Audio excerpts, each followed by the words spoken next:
بسم اللہ الرحمن الرحیم۔ اگر گھر کے اندر میاں بیوی کے آپس میں نفرتیں ہو، لڑائی جھگڑے ہو، چھوٹی چھوٹی بات پہ لڑائیاں ہوتی ہو، گھر کا ماحول سکون اٹھ چکا ہو، گھر کے ماحول سے سکون اٹھ چکا ہو، تو اس کے لیے عمل یہ آپ 11 دن کا عمل ہے، آپ اس کو ضرور کیجئے۔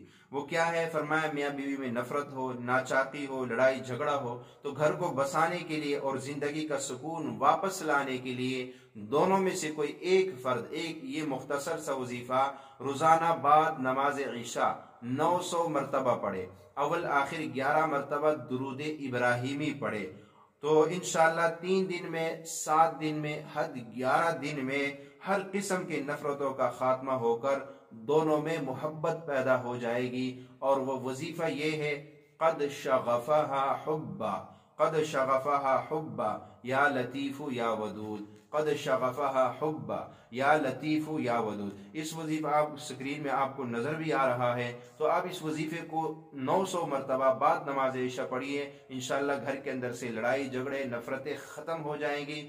اور ہمارے اس چینل کو ضرور سبسکرائب کیجئے اور اس ویڈیو کو زیادہ سے زیادہ شیئر اور لائک کیجئے۔ السلام علیکم۔